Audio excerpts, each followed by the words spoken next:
Hello students, IIT brain में आपका स्वागत। तो हम लोग जनवरी में जितने भी पेपर मेंस के हुए हैं उन पे वन बाय वन डिस्कस कर रहे हैं मैथ्स का पार्ट। और एक पेपर हम कंप्लीट कर चुके हैं जो कि 27th की डेट में फर्स्ट शिफ्ट का पेपर था। तो आज से हम लोग उस पेपर को कंप्लीट करके अब सेकंड पेपर पर डिस्कस करेंगे, यानी 27th की सेकंड शिफ्ट में जो पेपर हुआ था अब स्क्रीन में आपके सामने वो आएगा। तो चलिए एक एक करके इसके क्वेश्चंस पे डिस्कस करें। वन बाय वन इन सारे क्वेश्चन पेपर्स को हम डिस्कस करेंगे ताकि जब अप्रैल राउंड में आप प्रिपरेशन करें तो आपको कुछ मिलते जुलते सवाल, क्योंकि ये तो तय है कि इसके जैसे ही पेपर फिर से एक बार आपके सामने आएंगे तो आपको इससे हेल्प मिलेगी उसमें। ठीक है ना। तो चलिए ये पहला क्वेश्चन आपके सामने है, मैं इसे बड़ा करके आपको दिखा रहा हूँ। एक बार आप पहले क्वेश्चन को रीड कर लें, फिर हम उस पर डिस्कशन करेंगे। पहला क्वेश्चन आपके सामने है, इसको मैं हाईलाइट कर रहा हूँ, ये लीजिए। क्वेश्चन क्या एक बार पढ़ लें। Let A and B be two finite set with m and n element respectively. The total number of subset of the set A is 56 more than total number of subset of B. Then the distance of the point P m, n. अच्छा, m और n को use करके एक point बना दिया है और उसकी डिस्टेंस -2 -3 से निकालनी है। अब सिंपल ही अगर लास्ट लाइन को बस पढ़ें तो कैसा इंप्रेशन आएगा सवाल पे, देखिए। The distance of the point P from the point, यानी दो पॉइंट के बीच की डिस्टेंस निकालनी है, डिस्टेंस फॉर्मूला लगेगा। क्लियर है। एक पॉइंट Q कंप्लीटली नोन है, -2 -3। अगर m और n की वैल्यू निकल जाती तो P का वैल्यू भी पता। तो सबसे पहला वर्क P पता अगर हो तो ये सवाल 1 मिनट में लग जाए। अच्छा, P क्या है? तो P में जो mn इस्तेमाल हो रहे हैं उन पर देखिए जरा सा। A and B are two finite set with m and n element respectively, and the total number of subset of A is 56 more than total number of subset of। अब क्लियरली समझिए कैसे करेंगे। देखिए सेट A जो है उसमें, एक minute रुकिएगा, एक पेन को थोड़ा सा मैं अरेंज कर लूं, ये लीजिए। हाँ, तो जो सेट A है उसमें टोटल नंबर ऑफ एलिमेंट दिए हैं, यानी इसका कार्डिनल नंबर दिया है m, और दूसरे सेट B का कार्डिनल नंबर दिया है n। ठीक है। अब हम क्या जानते हैं कि किसी सेट में अगर m एलिमेंट है तो उसके सबसेट होंगे 2 की पावर m, और अगर सेट में n एलिमेंट है तो सबसेट होंगे 2 की पावर n, है ना। तो क्लियर हो गया कि 2 की पावर m और 2 की पावर n का डिफरेंस 56। ये मैंने कैसे लिखा, इस लाइन को आप एक बार और पढ़ लें। The total number of subsets of set A is 56 more than total number of subsets of A के सबसेट B के सबसेट से 56 ज्यादा। तो m एलिमेंट वाले A में होंगे इतने सबसेट, n में होंगे इतने सबसेट, तो इनका डिफरेंस 56। अब इस इक्वेशन को सॉल्व करके आपको m और n पता लगाना है। अब यहाँ पर ध्यान दें, केवल एक इक्वेशन दी है और m और n दो वेरिएबल है। तो कारण है, हम जानते हैं कि जब 2 की पावर m और 2 की पावर n को लिखा जाएगा तो इनकी कई वैल्यू नहीं होंगी, कुछ स्पेसिफिक वैल्यू ही इनको मिल पाएंगे। अब यहाँ पर समझें, अगर m और n फाइनाइट सेट A और B में नंबर ऑफ एलिमेंट है तो ये तय है कि m और n इंटीजर होंगे। ठीक, तो अगर मैं m और n की जगह इंटीजर लगाऊं इस तरह से कि डिफरेंस को 56 लाना हो, तो मैं कैसे नंबर्स को अटेम्प्ट करूंगा? आप समझिए, जैसे सबसे पहले मैंने मान लीजिए n को 1 लगाया तो ये 2 की पावर 1, और कौन से नंबर आएंगे इन वैल्यूज की जगह पे उनको समझ। 2 की पावर 1 2 होता है, 2 की पावर 0 1 होता है, बट ये क्लियर है कि 0 एलिमेंट वाला सेट तो लेंगे नहीं, सिंपल सी बात है। अगर ले भी लेते चलिए उसको भी गिन के चलते हैं, क्योंकि जब आप सवाल नहीं किए होंगे तो आपको पता थोड़ी होगा कितने एलिमेंट वाला सेट है ना। 2 की पावर 4 हो गया 16, 2 की पावर 5 32, 2 की पावर 6 हो गया आपका 64, 2 की पावर 7 हो गया 128, और 2 की पावर 8 256। अब सुनिए, आपको दो ऐसे m और n के वैल्यू चुनने हैं कि 2 की पावर m 2 की पावर n का डिफरेंस 56 है। तो क्लियर सी बात समझिए, अगर आप 270 256 जैसे बड़े नंबर की तरफ चले गए भैया, तो इसका पेयर अगर आप जस्ट इसके नीचे वाले के साथ भी बनाओगे तो भी 128 का डिफरेंस आएगा। यानी क्लियर हो जाता है कि आपको इतनी हायर साइड नहीं जाना। ठीक, 128 का 64 के साथ डिफरेंस भी 64 है, इस साइड भी नहीं जाना है। यानी क्लियर सा है कि इसके नीचे ही रहे। समझ रहे ना क्या कह रहा हूं। अब अगर 56 का डिफरेंस चाहिए तो ये डिफरेंस इस रेंज में अब बहुत बड़ा डिफरेंस है, तो बहुत छोटे नंबर से भी ये काम नहीं चल पाएगा। अगर मान लीजिए आप बड़े नंबर को m को 5 पिक करने की कोशिश करते हैं, सुनिएगा ध्यान से, समझिएगा पहले सवाल को, तो 2 की पावर 5 आपको 32 मिलेगा। अब यार 32 में से इनमें से कौन सा नंबर घटा के आप 56 ला पाओगे? खुद सोचो, नहीं ला पाओगे। 56 बड़ा नंबर है, तो क्लियर सी बात है जो बड़े नंबर का रोल प्ले करेगा उसके लिए मेरे पास एक ही चॉइस है, 2 की पावर 6, क्योंकि इसे कम से कम 2 की पावर 6 बना के मैं 64 तो बनाऊं 64। अब देखिए दो रास्ते मैंने पकड़े, इससे बड़े नंबर को मैंने पहले ही रिजेक्ट कर दिया, कारण आपको मैंने बताया। अब अगर मैं 2 की पावर 6 को इससे छोटे नंबर पे 6 से नीचे ले जाता हूं तो फिर तो 56 का डिफरेंस मिलने से तो क्लियर हो जाता है कि ये नंबर तो 2 की पावर 6 ही पिक करना है, और दूसरा ऐसा पिक करिए कि 56 मिले। तो भैया 64 में से 8 को घटा के 56 आता है, तो दूसरा नंबर भी बिल्कुल क्लियर हो जाता है कि वो 2 की पावर 3 होना चाहिए। तो यानी m और n का जो पेयर है वो 6,3। अब इसके बाद आपको क्या करना है, यू नो इट, एक पॉइंट आ गया। दूसरा पॉइंट आपको दिया है, दोनों के बीच के डिस्टेंस निकालिए और बढ़िया आंसर को मैच कराइए। सिंपल क्वेश्चन था, इसको मैं फर्स्ट राउंड के क्वेश्चन में गिनूंगा और कैटेगरी अगर रखूं तो ये सेट थ्योरी से पूछा गया सवाल है और सेट के कंसेप्ट से ये सॉल्व हो जा रहा है। सेट और साथ में थोड़ा सा डिस्टेंस फॉर्मूला यानी कॉर्डी। तो सेट एंड डिस्टेंस फॉर्मूला ये दो टॉपिक का खिचड़ी है और दोनों टॉपिक 11th के। ठीक, तो 11th के सिलेबस का सवाल है, सिंपल सवाल है, क्विकली सोचा जा सकता है और फर्स्ट राउंड में एक बच्चे को इसे जरूर अटेम्प्ट। ठीक है, दूसरे सवाल की तरफ बढ़िए। सेकंड क्वेश्चन आपके सामने स्क्रीन पे, मैं इसको बिल्कुल सही बड़ा कर देता हूं आपके लिए, ये लीजिए पढ़िए आराम से, लंबा चौड़ा सवाल है। क्वेश्चन क्या है, limit extending to 0 this value equal to 1/। इसका मतलब इस लाइन को पढ़ के क्या फील हुआ मालूम है कि लिमिट एग्जिस्ट कर रही है। एग्जिस्ट नहीं करती तो आंसर कैसे आता 1/3, माने लिमिट एग्जिस्ट कर रही है, आपको 2 अल्फा माइनस बीटा। ठीक है, तो सबसे पहले समझिए, अगर मैं x को 0 पुट करूं डिनोमिनेटर पे भैया, तो ये tan 0 0 बनता है, यानी डिनोमिनेटर 0 है। तो डिनोमिनेटर के 0 होने के बाद भी अगर लिमिट एग्जिस्ट कर रही है तो ये तय हो जाता है कि न्यूमरेटर भी 0 बनेगा। ये बात मैंने इससे पिछले कई सवालों में जहां जहां पर ये बात आई बताई आपको कि लिमिट के सवाल में अगर डिनोमिनेटर 0 और न्यूमरेटर नॉन 0 आ जाए तो फिर उसको करना नहीं है, वो अनडिफाइंड। दूसरी बात, अगर न्यूमरेटर 0 और डिनोमिनेटर नॉन 0 आ जाए तो वो 0 हो गया, आंसर करने की जरूरत ही नहीं। लेकिन अगर न्यूमरेटर और डिनोमिनेटर का रेशियो 0/0 फॉर्म लेता है तो उम्मीद जिंदा है। इसका मतलब आप सवाल को आगे बढ़ाइए, कोई ऐसी सिचुएशन आ सकती है जहां पर ये फाइनाइट रास्ता पर। तो वही मैं यहाँ पर देख पा रहा हूँ, एक तरफ तो राइटर कह रहा कि इस लिमिट की वैल्यू 1/3 है, तो ये क्लियर हो जाता है कि ये फाइनाइट है, इसका आंसर निकले। अब दूसरी तरफ जब मैं x को 0 रखता हूं तो डिनोमिनेटर 0 आ जाता है, तो अब न्यूमरेटर की जिम्मेदारी है उसको 0 बनना पड़े। तो सबसे पहले तो मैं x को 0 रख के न्यूमरेटर की वैल्यू निकाल लेता हूं। क्या आ जाएगी, देखिए 3 plus alpha into sine 0 0 plus beta into cos 0 1 plus log 1। Log 1 भी 0 होता है, ये भी 0 हो गया, ये आ गया 3 प्लस बीटा, लेकिन हमने पहले ही तय कर रखा है इसको 0 आना चाहिए, तो बीटा की वैल्यू -3। ठीक हो गया, बीटा निकल गया, ये तो चुटकियों में निकल गया। अल्फा आप देखते हैं, अब अगर बीटा को -3 रख दिया जाए तो ये तय हो जाता है कि अब न्यूमरेटर भी 0 बन जाएगा। ठीक है ना, अब मान लेते हैं न्यूमरेटर भी 0 बन गया, तो 0/0 फॉर्म आ गया, ये 0/0 आ गया तो डीएल हॉस्पिटल का रास्ता खुला है। आगे बढ़िए, अब डीएल हॉस्पिटल लगा के इस लिमिट का नया लुक क्या आएगा, वो लिमिट एक्सटेंडिंग टू 0, 3 का डिफरेंशिएशन 0, अल्फा साइन x का cos x का माइनस साइन x, बीटा की जगह बाद में वैल्यू लगा देंगे, फिलहाल cos का माइनस साइन x, और log 1 - x का 1/1 - x, और एक -1 और आएगा बच्चों, क्योंकि 1 - x पे चेन रूल है, जानते हैं आप सब, डिवाइडेड बाय डिनोमिनेटर का डिफरेंशिएशन 3, tan स्क्वायर x का 2 tan x, और फिर चेन रूल के हिसाब से एक sec स्क्वायर x और आएगा 10x। अब एक बार फिर 0 लगाइए, तो आप देखेंगे कि 10x की प्रेजेंस के कारण डिनोमिनेटर फिर से sec 0 1 होता है, tan 0 0। डिनोमिनेटर ने फिर चिल्ला के कहा भाई मैं तो 0 बन गया। अब क्योंकि हमको आंसर 1/3 लाना है तो मैं न्यूमरेटर से फिर रिक्वेस्ट करूंगा कि भैया तुम भी 0 बन जाओ, क्योंकि अगर ये 0/0 बनेगा तो मैं आगे उम्मीद कर सकता हूं कि ये कोई फाइनाइट आंसर देगा। लेकिन डिनोमिनेटर के 0 बनने के बाद अगर न्यूमरेटर 0 नहीं बना तो यही पर एंड। तो अब न्यूमरेटर को फिर से 0 करता हूं, तो alpha into cos 0 1 plus beta into sine 0 0 plus -1/1 - 0, और आना चाहिए था इसको, क्या आ गया देखिए अल्फा और ये -1 इक्वल टू 0। अल्फा की वैल्यू 1 है, अब अल्फा ये है, बीटा ये है, अल्फा बीटा की वैल्यू रख के आंसर आप लोग खुद। वेरी सिंपल क्वेश्चन, पहले से ज्यादा आसान मान रहा हूं मैं इसे। डीएल हॉस्पिटल का सही इस्तेमाल, सवाल की कैटेगरी होगी लिमिट्स, और इसको माना जाएगा 12th क्लास का क्वेश्चन। फर्स्ट राउंड में अटेम्प्ट करना था। इस पेपर का पहला और दूसरा दोनों सवाल जो मेरे सामने पहला और दूसरे नंबर पे खुले हैं ये सिंपल है, तीसरे की तरफ बढ़ी। थर्ड क्वेश्चन पे आते हैं, ये बिल्कुल मैंने इसको टॉप पे ले लिया और बड़ा, देखिए इतना अपने में तो आपको बिल्कुल साफ नजर आ रहा होगा। ये ऐसा, let alpha is this expression, एक फैक्टोरियल पिक्चर दी है और बीटा भी एक फैक्टोरियल पिक्चर दी है। आपसे पूछा गया है अगर अल्फा ये है और बीटा ये है देन क्या ऑप्शन है, देखिए अल्फा नेचुरल है, बीटा नेचुरल नहीं है, अल्फा नेचुरल नहीं है, बीटा। अच्छा, यानी कुल मिला के बस इस सवाल में ये पता करना है कि अल्फा बीटा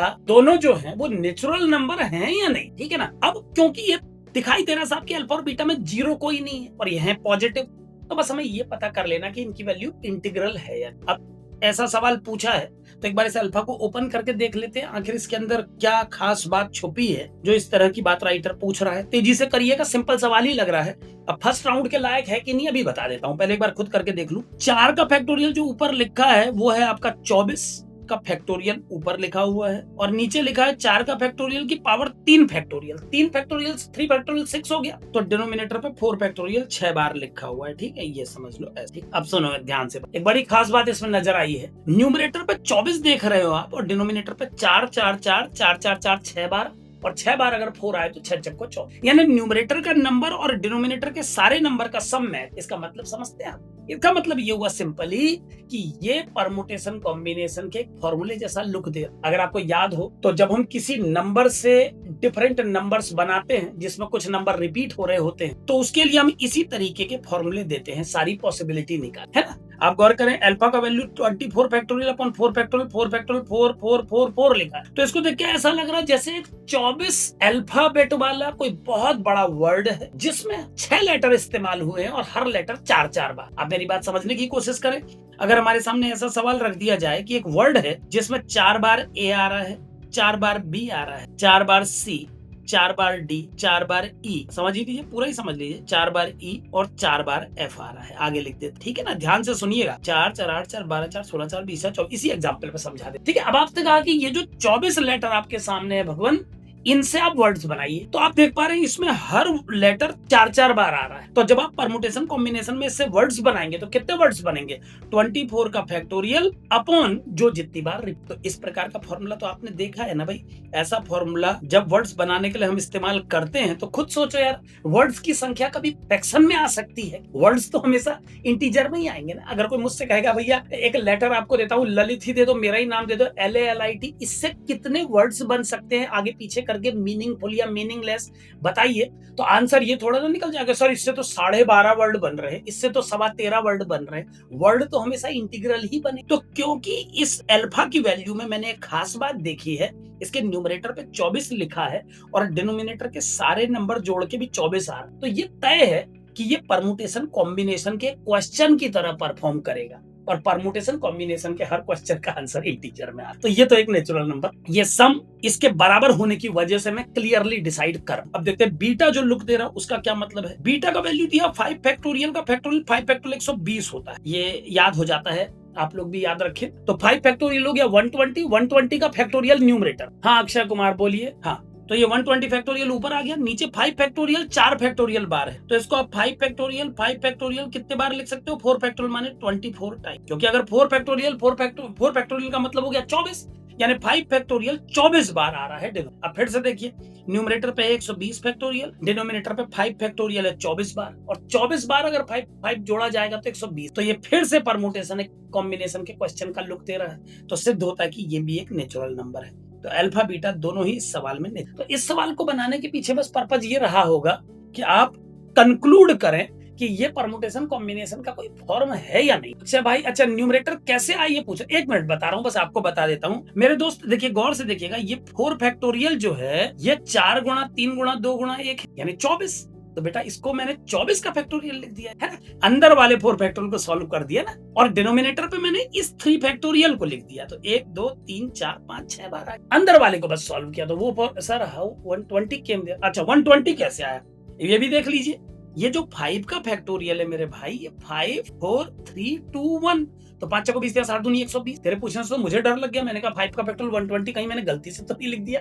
तो 5 का फैक्टोरियल जो है वो 120 होता है, तो जो होता है वही लिखा मैंने, 120 का फैक्टोरियल लगा दिया, और नीचे 5 फैक्टोरियल 4 फैक्टोरियल बार आ रहा है, तो 4 फैक्टोरियल तो 24 होता है ना, तो यानी 5 फैक्टोरियल 24 बार नीचे आएगा। तो कुल मिला के हो गया अल्फा बीटा दोनों नेचुरल नंबर। देखो इनके नेचुरल होने का जो मैं कारण बता रहा हूँ उस पर गौर करो। मैं सिंपल से वर्ड में समझाता हूँ, अपने ही नाम पे समझा देता हूँ। जैसे ललित नाम है मेरा, है ना, तो इसमें L 2 बार है, बाकी सब लेटर एक एक बार है। तो कोई अगर मुझसे कहेगा सर ललित वर्ड को आगे पीछे लेटर करके जितने वर्ड बन सकते बताइए कितने बने, तो मैं क्या लिखूंगा? 5 का फैक्टोरियल क्योंकि 5 लेटर हैं, और L क्योंकि रिपीट हो रहा तो 2 का फैक्टोरियल, बाकी तीनों लेटर एक एक बार आ रहे तो 1 का फैक्टोरियल 1 का फैक्टोरियल। 1 का फैक्टोरियल लिखते नहीं है लोग, लेकिन आपको अगर संतुष्टि नहीं मिल रही तो लिख लीजिए, ठीक है ना।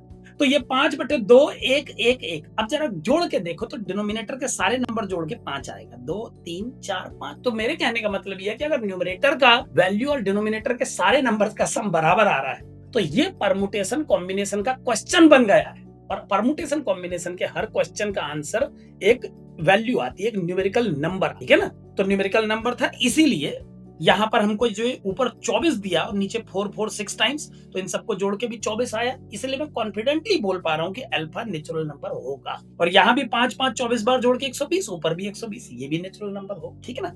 चलिए, तो इसका आंसर तो सीधा ही तीसरा ही बता देता हूँ, इसको मैं कैटेगरी दे रहा हूँ। रुको, ये फर्स्ट राउंड के लायक सवाल था, मतलब अगर मैं खुद एग्जाम में होता तो इसको मैं ओरल ही कर, इसमें पेन की जरूरत नहीं थी, वो तो डिस्कशन के लिए हम लोग को इतनी बात करनी पड़ी बस। ये सिंपल क्वेश्चन है, इसको हम कैटेगरी देंगे परमुटेशन कॉम्बिनेशन एंड कॉम्बिनेशन का सवाल गिनिए आप इसको। हालांकि इसमें एक शब्द भी कहीं इसके बारे में जिक्र नहीं है, लेकिन इसके अंदर हिडन जो फीलिंग छुपा है वो परम्यूटेशन कॉम्बिनेशन वाला ही फीलिंग है, ठीक है ना। तो फर्स्ट राउंड का सवाल गिनिए, इसको आगे बढ़िए, चौथे सवाल की तरफ आइए। अब ये बहुत लंबा सवाल है, इसलिए मुझे थोड़ा इसको छोटा करना पड़ेगा स्क्रीन पे। ये लीजिए, इतने तक तो हम पहुंचा ही सकते हैं इसको। ये देखिए, अब आप इसको आराम से पढ़िए पहले। Let f is a function from all real number to all real number but in domain minus half is excluded. ऐसे पढ़ लीजिए। ऐसे ही जो जी नाम का फंक्शन है उसमें ऑल रियल नंबर डोमेन में है, -5/2 को छोड़ के, और को डोमेन इसका भी रियल है। फिर आपको एफ एक्स और जी एक्स की डेफिनेशन देता है और फिर कहता है डोमेन निकालो फॉग, एफओजी का डोमेन। फ्लैट क्वेश्चन है, लंबा कितना है ये देख के तय करूंगा फर्स्ट राउंड का है कि नहीं, लेकिन कर लेंगे। एक बार मेथड बता देता हूँ। एफओजी जब मैं निकालूंगा मेरे बच्चों, तो मैं ऐसे शुरुआत करता हूँ। चलो मान लेते हैं कोई ऐसा एलिमेंट एक्स जी के अंदर पाया जा रहा है जो मतलब जी के डोमेन को बिलोंग कर रहा है, कोई ऐसा एक्स है। तो जब मुझे कहा जाएगा कि भाई एफओजी का डोमेन निकालो, तो मुझे डोमेन निकालने के लिए क्या क्या सावधानियां बरतनी होंगी, बस आप उस पर गौर करो। जब मैं सवाल को प्लान कर रहा हूँ तो कैसे कर रहा हूँ, मेरे स्टेप्स को देखो ध्यान से, उसके हिसाब से फिर आउटकम लगाना ना कि यार इनिशियल लाइन क्या हो, कहां से सवाल उठाया जाए। एफ का परिचय आपके सामने है, जी का परिचय आपके सामने, एफ एक्स फंक्शन आपके सामने है, जी एक्स आपके सामने। आपसे बोला है फॉग का डोमेन बता, ठीक है। तो फॉग का डोमेन बताने के लिए आपको क्या क्या करना पड़ेगा वो, है ना। तो कैसे करना पड़ेगा, देखो एफओजी एक्स जब आप निकालोगे तो सबसे पहले आप इसको लिखोगे एफ के अंदर जी, एफ के अंदर जी एक्स, ऐसा बन जाएगा ये। एफ ओ जी एक्स जब आप कैलकुलेट करेंगे इसका डोमेन, तो इसके डोमेन के लिए आप सबसे पहले एफ ओ जी के लिए किसी एलिमेंट एक्स को जी में मानते हुए जब एफ ओ जी एक्स निकालेंगे तो आप क्या लिखेंगे, एफ के अंदर जी एक्स। यानी पहले आप जी को सॉल्व करेंगे, उसके बाद आप एफ को सॉल्व करेंगे, ठीक है। अब जब आप जी एक्स को सॉल्व करेंगे तो जी एक्स का वैल्यू ये आपके साथ, ठीक है।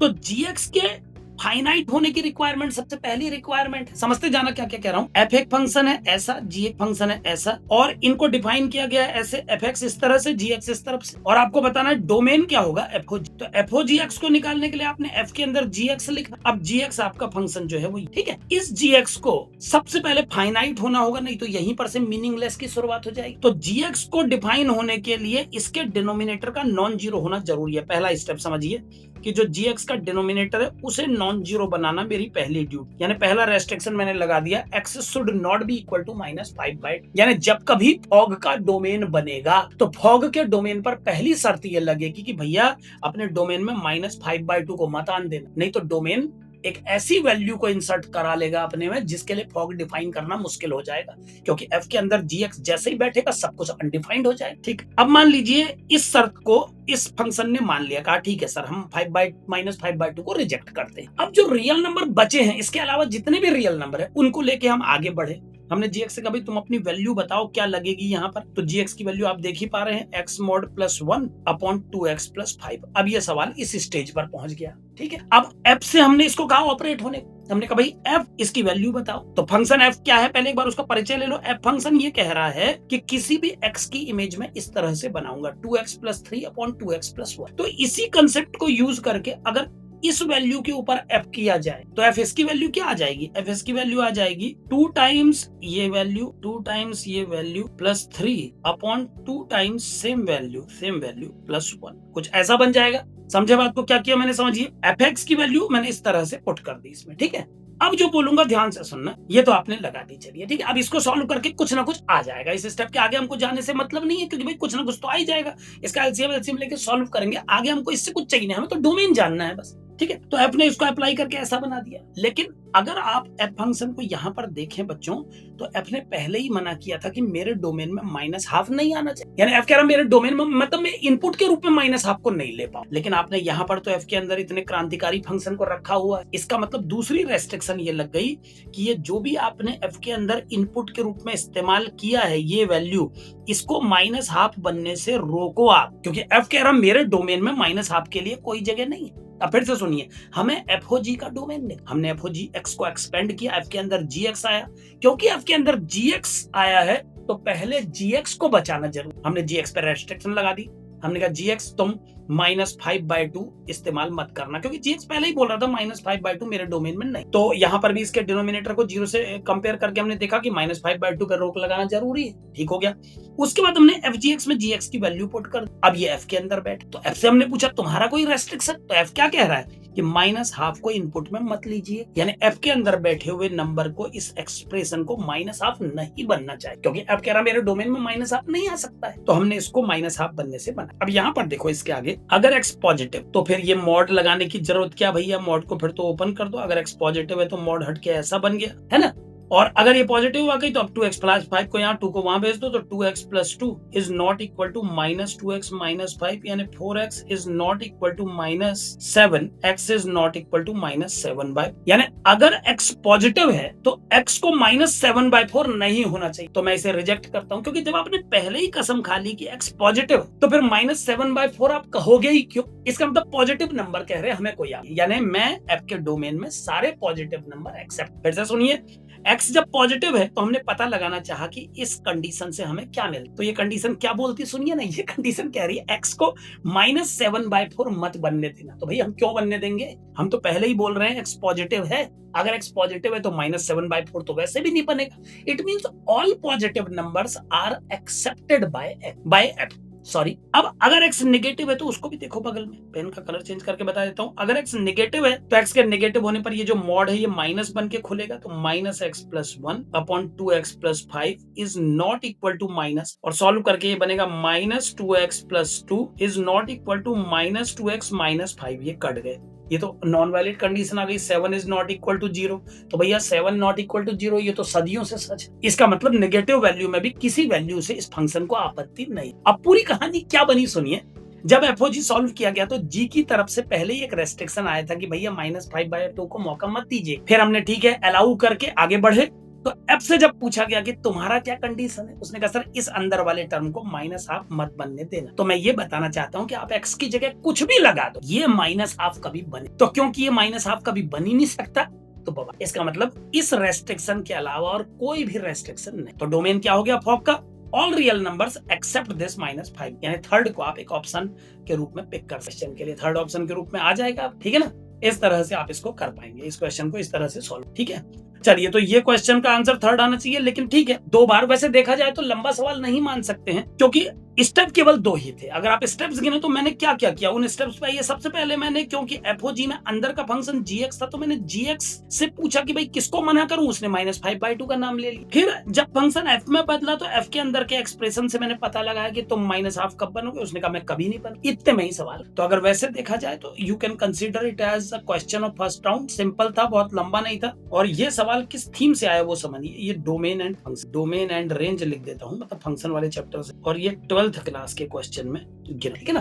तो ये आपका डोमेन और रेंज का सवाल है, फर्स्ट राउंड के लायक सवाल है, बहुत टेढ़ा नहीं, मतलब साफ साफ है, क्योंकि कोई अनक्लियरनेस नहीं है ना। देखा जाए तो 2 लीनियर इक्वेशन सॉल्व करनी है, बस एक ये और एक इस पूरे कंप्लीट एक्सप्रेशन को कंपेयर करना है -12 से। अब एक बहुत इंटरेस्टिंग बात इसमें बताता हूं, अगर एफओजी की जगह जीओएफ पूछा होता कि जीओएफ का डोमेन बताइए, मामला ही बदल जाता भाई साहब। जीओएफ में क्या होता है एक बार सुन लीजिए, उसको भी जीओएफ पे भी डिस्कस कर लेते हैं। अगर इसी सवाल में एफओजी कहने के बजाय जीओएफ कहा होता तो क्या क्या कंडीशन बनती, यहाँ पर एक बार समझा दे। अगर जीओएफ बोला होता तो फिर क्या क्या बदलाव आते सुनिए। अगर बोला होता जीओएफएक्स का डोमेन बताइए, तो पहले हम जी के अंदर एफएक्स रखते हैं, यानी मैं पहले एफएक्स से पूछता कि तुम्हारी क्या शर्त, और एफएक्स क्या बोलता है आप जानते हो, कहता -12 को बस भगा दो यहाँ, तो x is not equal to -12 होता है इस केस में, पहला जवाब। फिर उसके बाद एफएक्स की वैल्यू जब इसमें पुट की जाती तो जी के अंदर बैठता 2x + 3 अपॉन 2x + 1, ऐसे बैठता ना। और फिर इससे क्या बोला जाता मालूम, कि तुम जी से पूछो आपकी क्या करना चाहिए, जी के अंदर बैठा है ना ये, तो जी ने पहले ही मना कर रखा था कि -5/2 को मैं अलाउ नहीं करूंगा,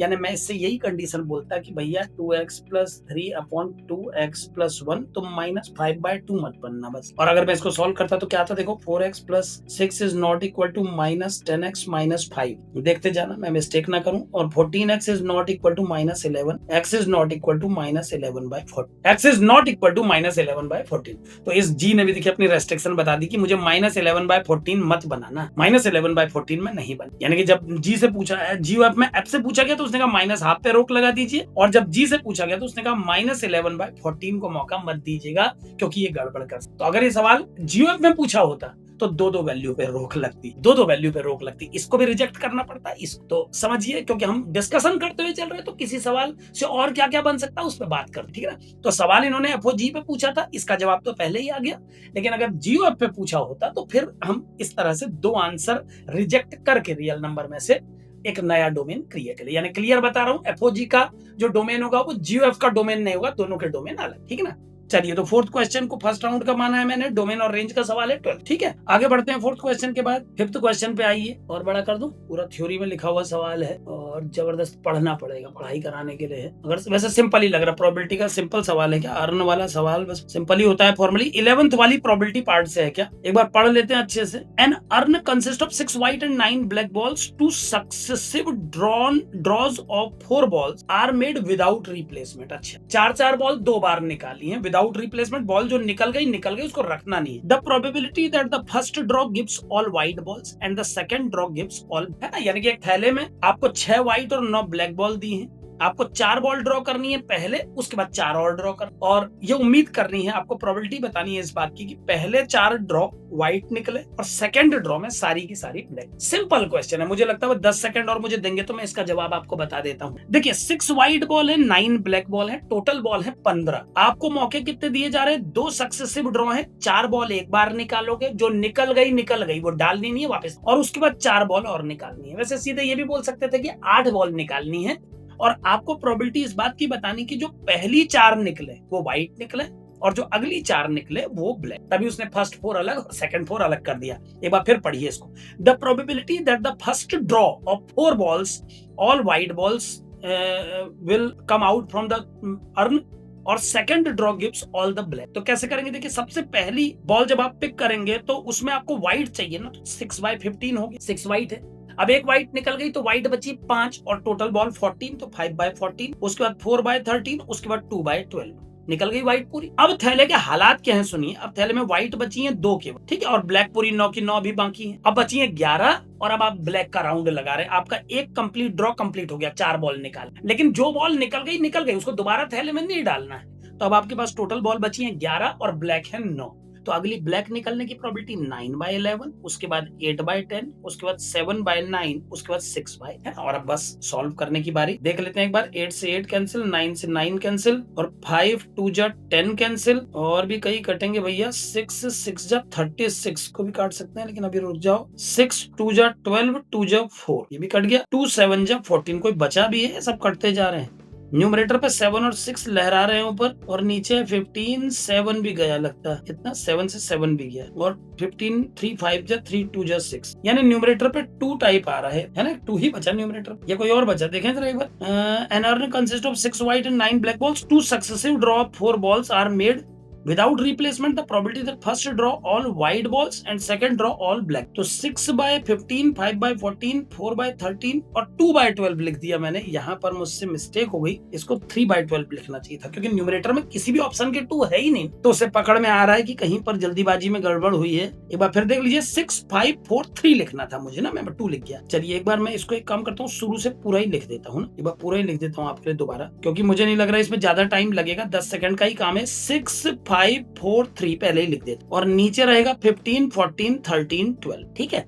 और अगला राउंड जब खेलेंगे तो 9 ब्लैक में चाहिए आपको, तो 9 8 7 6, और बॉल बची है 11 10 9 8। एक बार और समझा देता हूँ, पहले 4 व्हाइट निकलने हैं, तो 6/15, 5/14, 4/13, 3/, खत्म व्हाइट। अब ब्लैक में निकलनी है तो 9/11, 8/10, 7/9, 6/8। जो बॉल एक बार निकल गई उसको दोबारा नहीं रखना है, विदाउट रिप्लेसमेंट लिख, विदाउट रिप्लेस दोबारा नहीं, ठीक।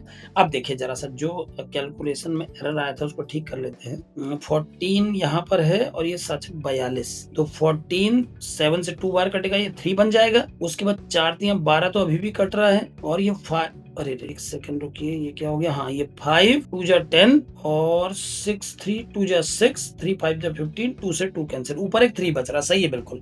जिसके न्यूमरेटर पे 3 है वो ऑप्शन है और बाकी डिनोमिनेटर पे 5, 13, 11 ये 3 नंबर। बाकी तो आप सॉल्व कर ही लेंगे इसके बाद। दूसरे और चौथे में ही मैच करेगा और चौथा ही होगा डेफ, क्योंकि ये साफ दिख रहा है 13 पंचे 65, 65 तो इन दोनों को मल्टीप्लाई करके ही आ रहा है और ये 11 जैसा बड़ा नंबर, तो डिनोमिनेटर पे 256 तो नहीं आ सकता, तो 750 चॉइस तो फोर्थ इसका आंसर। ठीक है ना, तो सिंपल क्वेश्चन, फर्स्ट राउंड के लायक क्वेश्चन है और ये प्रोबेबिलिटी ना इसमें कंडीशनल लगा है ना इसमें बेस थ्योरम लगे हैं, तो इसको अपन लोग 11th लेवल की प्रोबेबिलिटी का पार्ट, 11th में भी प्रोबेबिलिटी का थोड़ा सा सेक्शन है, ये उसमें से उठाया। अर्न वाले सवाल 11th में ही पढ़ाए जाते हैं बच्चों को। तो सिंपल क्वेश्चन में गिनेंगे 5th को, आगे बढ़िए 6th क्वेश्चन की तरफ आते हैं, देखते हैं कितने कर पाते हैं। आज थोड़ा मैं इसीलिए स्टेप बता के आपको छोड़ दे रहा हूं ताकि ज्यादा हो पाए। अगला 6th क्वेश्चन आपके सामने, इसको पढ़ लें एक बार। The value of alpha for which this determinant is, ठीक हो गया। सवाल बिल्कुल छोटा है, ज्यादा पढ़ने की चिक भी नहीं है, ऐसे सवाल अच्छे होते हैं करने के लिए जिनमें ज्यादा पढ़ना। साफ साफ एक डिटर्मिनेंट बना है, उसके सारे नंबर मुंह के सामने हैं और सवाल बस इतना पूछा है कि अल्फा की वैल्यू बताइए लाई इन द इंटरवल, किस इंटरवल में अल्फा लाई करेगा, इसमें इसमें इसमें और इसमें, और डिटर्मिनेंट की वैल्यू आपको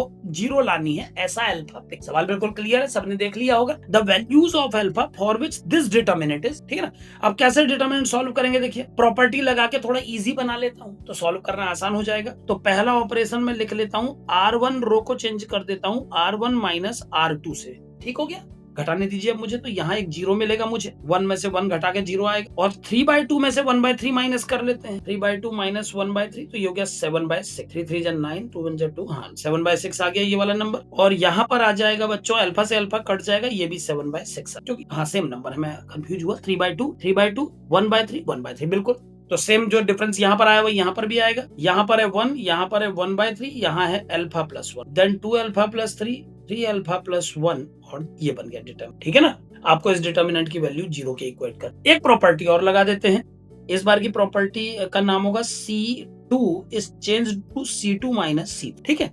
तो C2 को C2 माइनस C3 अगर करेंगे तो ये है 0 1 2 अल्फा प्लस 3, यहाँ 7/6 से 7/6 जाके 0, यहाँ 1/3 से जाएगा माइनस अल्फा, और ये आ जाएगा 3 अल्फा प्लस 1, और यहाँ आ जाएगा 7/6 अल्फा प्लस 1/3, और ये आ जाएगा, और इसकी वैल्यू आपको 0 से इक्वेट करनी है। अब आप इसको सॉल्व जब करेंगे तो देखिए 0 के रिस्पेक्ट में कुछ खुलेगा नहीं, ये खुलेगा नहीं, बस 7/6 के रिस्पेक्ट में। तो क्या बन जाएगा, देखें ये बन जाएगा 7/6 ब्रैकेट के बाहर, और अंदर आ जाएगा 3 alpha plus 1 minus minus alpha into 2 alpha plus equal to 0। अब मैं इसको सॉल्व कर लेता हूं, तो 7/6 तो किसी काम का नहीं है। 3 alpha plus 1 plus 2 alpha square plus 3 alpha equal to 0, 2 alpha square plus 6 alpha plus 1 equal to 0, ऐसा 2 alpha square plus 6 alpha plus 1 equal to. अब बस इसे सॉल्व करके हमको बताना है कि अल्फा इनमें से किस इंटरवल में लाई। अल्फा की वैल्यू तो टेढ़ी सी आएगी, ये दिख ही रहा है साहब, क्योंकि मिडिल टर्म स्प्लिट से टूटना तो है नहीं इसको, है ना, टूटना है नहीं इसको। तो जो भी वैल्यू आएगी वो टिपिकल सी, यानी क्या आएगी एक बार निकाल लेते हैं एग्जैक्ट। मुझे लगता है ये सवाल एग्जैक्ट इंटरवल में नहीं पूछा गया है, क्योंकि इसे इसके मिडिल टर्म स्प्लिट हो नहीं रहे, है ना। तो मिडिल टर्म स्प्लिट नहीं हो रहे, इसका मतलब ये जैसे रेशनल नंबर्स में ये दिया है इस तरीके के नहीं है। इसका एक बार b स्क्वायर माइनस 4ac देख लेते हैं क्या आएगा। b स्क्वायर हो गया 6 36 माइनस 4ac 8, यानी ये रूट 28 टाइप नंबर दे रहा है। माने ये कैसा नंबर है आप समझ गए होंगे, ये इरेशनल। अब ये चारों ऑप्शन में कोई भी इरेशनल तो आपको दिख नहीं रहा है, इसका मतलब सवाल को किस सेंस में बनाया गया समझ गए। सवाल में आपका जो भी आंसर आएगा वो इनमें से किस इंटरवल को बिलोंग करता है, बस ये बात। यानी इस सवाल में एग्जैक्ट अल्फा का इंटरवल नहीं बताना है, जिसके अंदर भी अल्फा बिलोंग कर रहा है आप बस उसको चुन लीजिए, ऐसा, ठीक है ना। तो अब अंडर रूट 28 अगर आ गया है b स्क्वायर माइनस 4ac, तो एक बार रूट एग्जैक्ट निकालने दीजिए मुझे। अल्फा की जो वैल्यू आएगी वो क्या होगी देख लीजिए। अल्फा आ जाएगा minus b plus minus under root b square minus 4ac upon 2a4। तो 28 को रूट से बाहर लाके 2 रूट 7 कर दिया जाएगा, तो कट को उठा के ये बन जाएगा इतना अपॉन 2, ठीक है।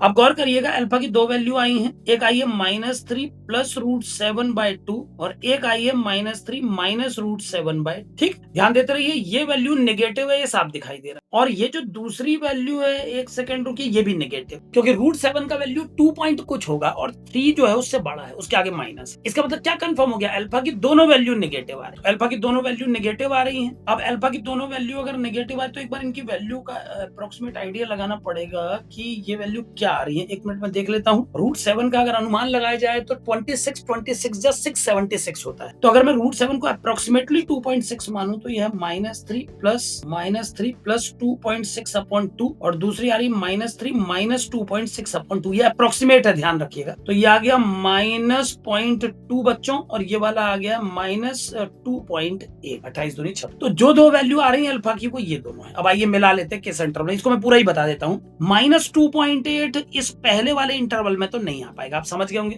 क्योंकि ये इंटरवल +1.5 और -1.5 के बीच में है, ये -2.8 को कवर नहीं कर। दूसरा इंटरवल अभी एक सक्सेसफुल इंटरवल माना जाएगा क्योंकि ये दोनों वैल्यूज के बीच में। तीसरे के बीच में भी नहीं आ पाएगा क्योंकि -2 से बाहर निकल जाएगा 2.8, और 0 से 3 तो रिजेक्टेड है क्योंकि हमारे दोनों नंबर नेगेटिव है, प्लस राउंड में क्या। तो पिकिंग के हिसाब से इस सवाल का अगर आंसर निकाला जाए, हेलो डियर, तो पिकिंग के हिसाब से अगर निकाला जाए तो दूसरा ऑप्शन बिल्कुल पढ़े। ये बहुत इंटरेस्टिंग क्वेश्चन है, इस तरीके के क्वेश्चन भी मेंस में कई बार पूछे जाते हैं। इस सवाल की खास बात यह है कि भाई इसका आंसर राइटर अल्फा की जो दो एग्जैक्ट वैल्यू आई है उन दोनों के हिसाब से भी दे सकता था, बट उसने ऐसे नहीं, उसने बोला कि आप पहले इस डिटरमिनेंट को सॉल्व करिए, अल्फा निकालिए और फिर बताइए कि आपका अल्फा इनमें से किस इंटरवल पर लाई कर। तो ऐसे सवालों में हमको क्या करना पड़ता है, अपने मेथड देख, हमको अल्फा की वैल्यू निकालनी पड़ती है और फिर पता लगाना पड़ता है किस इंटरवल में ये वैल्यू है जो हमने। तो सेकंड इस हिसाब से इसका आंसर, ठीक है ना।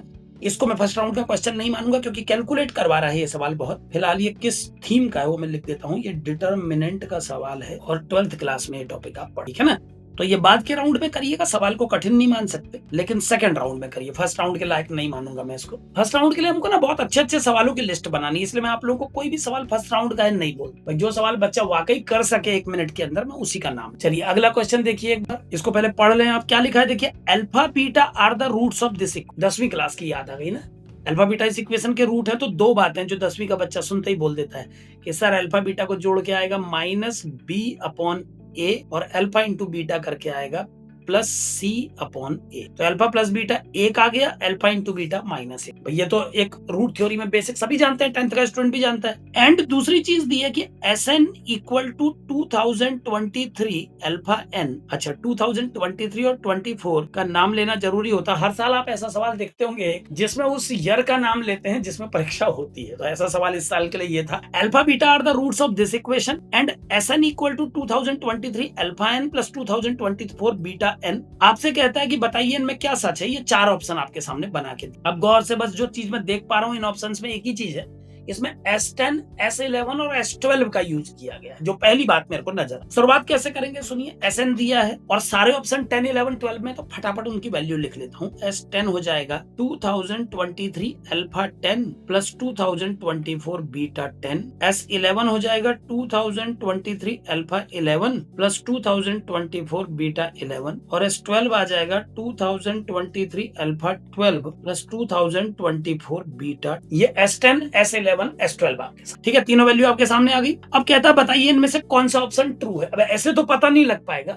हमें क्या करना पड़ेगा, प्लानिंग किसी एक से लेके सवाल को इनिशिएट, ठीक है ना, किसी एक से लेके इनिशिएट करते हैं। और अल्फा प्लस बीटा का सम 1 है, ये हमारे लिए हेल्पिंग पॉइंट बन सकता है, क्योंकि 1 जो कोऑर्डिनेट में मेथड यूज करते हैं कि 1 से मल्टीप्लाई कर लो दोनों तरफ, तो 1 के नाम पे लीनियर से क्वाड्रेटिक फॉर्मेट बनाते हैं हम लोग। कर्व और लाइन के इंटरसेक्टिंग पॉइंट का याद होगा आप लोगों को ये कंसेप्ट कि एक कर्व और एक लाइन के इंटरसेक्टिंग पॉइंट को ओरिजिन से मिला के जो दो लाइन बनती है उनका पेयर कैसे निकाल, तो उसी से मिलता जुलता थीम लगा देते हैं। अल्फा बीटा इस इक्वेशन के रूट थे, इसका मैंने 2 बार फायदा लिया और Sn की वैल्यू की हेल्प से मैंने ऑप्शन में आने वाले तीनों टर्म 10, 11, 12 निकाल, ठीक है। अब पहली लाइन में ये लेके चल रहा हूं, इसको आप हिट एंड ट्रायल ही मान सकते हैं। जो बीच का नंबर S11 है उसकी वैल्यू उठा के शुरू करता हूं सवाल को, ठीक है ना। क्या है S11, देखिए S11 बराबर है 2023 अल्फा 11 + 2024 बीटा 11 और मेरी तरफ से इसको अल्फा प्लस बीटा गिफ्ट के रूप में दीजिए, क्योंकि अल्फा प्लस बीटा 1 है तो इससे मल्टीप्लाई करने में आप कोई ऑब्जेक्शन नहीं दिखा सकते भाई। 1 से तो जिसको मल्टीप्लाई करना है कर लीजिए, कोई फर्क नहीं पड़ता। तो S11 का वैल्यू ऐसा आ गया। अब मैं इसको सॉल्व कर रहा हूँ, देखिए क्या बनेगा, 2023 अल्फा 12, मैंने इसको इससे मल्टीप्लाई किया और अब इसकी बारी है। अगला बनेगा 2023 अल्फा 11 बीटा, फिर 2024 बीटा 11 अल्फा और लास्ट में 2024 बीटा 12। ठीक है, अब ये जो पहला और लास्ट वाला टर्म है इनको मिला के एक तरफ करिए, तो 2023 अल्फा 12 प्लस 2024 बीटा 12 ये आ गए एक तरफ, और 2023 अल्फा 10 प्लस 2024 बीटा 10 एक तरफ लेके मैंने अल्फा बीटा को कॉमन, ठीक है ना, बीच के दोनों टर्म से मैंने अल्फा बीटा कॉमन ले लिए, इससे भी और इससे भी, तो अल्फा बीटा को कॉमन लेके एक अल्फा एक बीटा बाहर जाने से अल्फा 10 बचे और एक अल्फा एक बीटा बाहर जाने से बीटा 10 बचे इसमें। अब ऐसा फॉर्मेट आपके साथ, ठीक। अब गौर से अगर आप देखें तो ये है S11 और इसकी पिक्चर बच्चों एक बार ध्यान से देख लो, आपको इसमें S12 के दर्शन हो, समझ रहे बात को। तो S11 को एक अल्फा प्लस बीटा मिलने से हमको उसके अंदर ये S12 दिख गए, और ये बगल में ये जो टर्म आप देख रहे हैं इसको भी एक बार ध्यान से देखिए, ये आपको S10 जैसा नजर। तो कहने का मतलब है S11 लेके जैसे ही हमने अल्फा प्लस बीटा उसको दिया जो कि 1 था, तो वो S12 और S10 के सम के रूप में आया। ये जो अल्फा बीटा बाहर पड़ा है इसकी वैल्यू -1 है, आप देखो, तो इसकी वैल्यू -1 लगा देता हूं और अब ये पूरी इक्वेशन बन जाएगी S11 equal to S12 minus S10, जो भी ऑप्शन मैच करता मिला लीजिए। इसको सिंपल क्वेश्चन माना जा सकता है फर्स्ट राउंड के लाए, लेकिन इसमें एक पॉइंट था जहां पर मैंने क्या करता हूं, ऐसे सवाल क्योंकि बहुत सारे बनते हैं, इसका अपना एक तरीका होता है करने का, वही मैंने उठाया, उससे हो तो जा रहा है, बट स्टूडेंट अगर थोड़ा सा भी ऊपर नीचे करेगा ना वो घूम सकता है, गलत तरीके से इनिशिएट करने पर गड़बड़ हो सकती है, रिस्की हो सकता है, इसलिए इसको फर्स्ट राउंड में नहीं गिनूंगा, लेकिन आगे से आप ध्यान रखें इसे कैसे, ठीक है ना। मिडिल से उठा के एवरेजिंग सही रहती है, S11 से S10 और S12 की तरफ जाया जा सकता है, इसलिए कभी भी ऐसा क्वेश्चन आए तो मिडिल से। हेलो राज, ये बन गया ना। तो 7th क्वेश्चन कंप्लीट, इसको कैटेगरी दे देते हैं, फर्स्ट राउंड के लायक तो नहीं गिनूंगा, लेकिन ये सवाल अगर दिया जाए तो quadratic equation category 11th class का सवाल है, थोड़ा सा समेशन का स्टाइल भी यूज किया है, ठीक है, लेकिन क्वाड्रेटिक ही मानते हैं, मेजर कैटेगरी वही मानी जाएगी, ठीक है ना। चलिए, तो 7th क्वेश्चन भी कंप्लीट हो गया और इसको फर्स्ट राउंड में नहीं गिना है मैंने। 8th क्वेश्चन में आ जाइए, एक बार पढ़ लीजिए पहले इसको, क्या है 8th क्वेश्चन एक बार देख लीजिए। कंसीडर ओनली द प्रिंसिपल, एक second, consider only the principal values of inverse trigonometrical functions, the number of positive real values of x satisfying tan inverse x plus tan inverse 2x equal to pi by 4। ध्यान से, considering only the principal value of inverse trigonometrical function में जो principal value का concept है उसे इस्तेमाल करके आपको बताना है कि इसको सेटिस्फाई करने वाली अल्फा की कितनी रियल वैल्यू है। जल्दी से सुनना ध्यान से, ये अगर जल्दी हो गया तो इसको फर्स्ट राउंड के लायक मानेंगे, देर लगी तो पर नहीं मानेंगे, ठीक है। tan इनवर्स फंक्शन है, हम जानते हैं कि tan इनवर्स फंक्शन के लिए जो प्रिंसिपल रेंज बनाई जाएगी वो -π/2 से +π/2, यानी अगर -π/2 से +π/2 का रेंज चुने ओपन इंटरवल में, तो उसमें tan इनवर्स के लिए मतलब एंगल की वैल्यू इस रेंज में आ जाए। tan मतलब जब आप tan थीटा को डिफाइन करें तो थीटा की वैल्यू -π/2 से +π/2 पर रखने पर आप उसका इनवर्स प्रॉपर्ली कर, ठीक है ना। तो tan इनवर्स के लिए हमारा जो प्रिंसिपल इंटरवल आ जाएगा वो आ जाएगा -π/2 से +π/2। ओके डियर, 7th क्लास के स्टूडेंट है, बहुत अच्छी बात है ये तो, है ना, बहुत बढ़िया 7th क्लास के स्टूडेंट है। चलिए, तो -π/2 से +π/2 इसकी रेंज है tan इनवर्स की। अब ये कहता है कि considering only the principal value of inverse trigonometry, इसका मतलब सीधा सीधा इंडिकेट कर रहा है कि जो x की वैल्यू आप चुने, इस बात को ध्यान में रखिए कि जब tan इनवर्स x को सॉल्व किया जाए तो ये इस रेंज से बाहर निकलेगा, यही मतलब है कि -π/2 से +π/2 के बीच, और आपको इन दोनों का सम लाना है π/4। अब इनिशिएट कर रहा हूं, यहां से आप स्टार्ट करिए टाइमर को और समझिए कितनी देर लगती है, ठीक है ना। यहां तक तो मैं आपको समझा रहा था। देखिए, जो स्टेटमेंट दिया कुछ नहीं, डायरेक्ट फॉर्मूला लगा के इसको उठाऊंगा, tan inverse x plus tan inverse y, इसको मैं लिख देता हूं tan inverse x plus y upon 1 minus x into y equal to π/4, और फिर दोनों तरफ 10 ले लेता हूं, तो इस तरफ आ जाएगा 3x upon 1 minus 2x square, और इस तरफ 10π/4 हो गया 1, और ये आ गया 3x equal to 1 minus 2x square, 2x square plus 3x minus 1 बराबर 0। फैक्टर अगर टूटते हैं तो देख लेता हूं, 2 1 कम 2, 2 1 जा 2, नहीं टूट पाएंगे ना फैक्टर टूट पाएंगे इसके, देख लीजिए एक बार, ये बना 3x upon 1 minus 2x square equal to 1, 3x equal to 1 minus 2x square, 2x square plus 3x minus 1 equal to 0। अब इसके फैक्टर तो टूटेंगे, लेकिन वो क्या क्या आएंगे एक बार देख लेते हैं, कैसी वैल्यू आ रही है उनको देखना चाहता हूं। x बराबर minus b plus minus root b square minus 4ac में प्लस 8 आ गया अपॉन 2a की जगह 2 इंटू 2, तो -3 प्लस माइनस रूट 17 अपॉन 4 आया है। अगर -3 माइनस रूट 17/4 लेता हूं तो ये एक नेगेटिव वैल्यू है, ओके। और अगर -3 प्लस रूट 17/4 लेता हूं तो 17 का रूट 4 से बड़ा होगा, ये पॉजिटिव वैल्यू है, एक नेगेटिव एक पॉजिटिव, ठीक है। x की दो वैल्यू मेरे सामने आई है, एक नेगेटिव एक पॉजिटिव। अब ध्यान से सुनना, यहाँ पर अगर मैं x की वैल्यू को नेगेटिव कंसिडर करता हूं तो प्रिंसिपल वैल्यू कंसेप्ट के हिसाब से जो tan इनवर्स x का एंगल आएगा सॉल्व करके वो फोर्थ क्वाड्रेंट नेगेटिव। और जाहिर सी बात है अगर tan inverse x fourth quadrant में आएगा तो 2x करने पर भी तो वो नेगेटिव ही रहेगा, यानी ये भी फोर्थ क्वाड्रेंट में है। तब खुद सोचिए कि दोनों को जोड़ के पॉजिटिव π/4 कैसे आ सकता है। रिजेक्टेड, इसको मैं रिजेक्ट कर देता हूँ, ये गलत अप्रोच, ये गलत मतलब एंगल है, ये किसी काम का एक्स, समझ रहे हैं ना क्यों? क्योंकि अगर ये एक्स बन गया तो फिर दोनों जो एंगल है फोर्थ क्वाड्रेंट में मिलेंगे अपने को, जो कि रिजेक्टेड है। और अगर मान लीजिए ये वाला वैल्यू एक्सेप्ट करता हूं जो कि पॉजिटिव है, तो x की जगह पॉजिटिव वैल्यू रखने पर tan इनवर्स x भी फर्स्ट क्वाड्रेंट में आएगा और tan इनवर्स 2x भी फर्स्ट क्वाड्रेंट में, और उस केस में दोनों को जोड़ के π/4 की उम्मीद की जा सकती है। तो दो आंसर आए हैं जिसमें से केवल एक x है, ठीक है ना। तो फर्स्ट राउंड के लायक लिख देता हूँ, सिंपल क्वेश्चन है, सॉल्व किया जा सकता है। अच्छा राज भाई तुम्हारी शिफ्ट का पेपर है, ठीक है, बहुत कठिन भी नहीं है, अब देखते हैं लास्ट तक जब पूरा कर लेंगे तब पता लगेगा कितने सिंपल कितने कठिन। फिलहाल ये तो फर्स्ट राउंड में जा, ये सवाल फर्स्ट राउंड के लायक है, और ये इनवर्स ट्रिगोनोमेट्रिक फंक्शन है, इनवर्स ट्रिगोनोमेट्रिक फंक्शन, ठीक है ना, inverse trigonometrical function 12th class का क्वेश्चन है, और फर्स्ट राउंड में इसको जरूर करना चाहिए किसी भी बच्चे को। आपने किया था राज, इसको फर्स्ट राउंड में लिख के दीजिए जरा। फिलहाल 8th हमारा कंप्लीट हो गया, देख लेते हैं अगला क्वेश्चन। नहीं, अगला क्वेश्चन लेंथी है, इसको अगली मीटिंग में स्टार्ट करेंगे, ठीक है ना। चलिए, तो 8th तक हमने कंप्लीट कर लिया, फिर भी रोज के मुकाबले आज ज्यादा कर पाए क्योंकि मैंने कई क्वेश्चन स्टेप्स पूरे करके आंसर निकालने तक नहीं किए, है ना, स्टेप पूरे किए, उसके बाद मैंने आपके ऊपर छोड़ दिया। अब आप लोगों की जिम्मेदारी की आप उसको पूरा, ठीक है ना, ठीक है। तो इसके आगे आप लोग करिएगा। 8 सवाल फिलहाल हो चुके हैं जो कि रोज से ज्यादा है। हमें कोशिश करनी है कि 4 दिन में ये पेपर, पहला पेपर 5 दिन लगे थे, इसको हम 4 डे में कंप्लीट करने की कोशिश करेंगे। इसलिए मैंने थोड़ा क्विकली किया, अगर कहीं पर कोई दिक्कत रह जाती तो फिर बाद आप कमेंट करके मुझसे डिस्कस कर, ठीक है ना। चलिए बाय आज के लिए।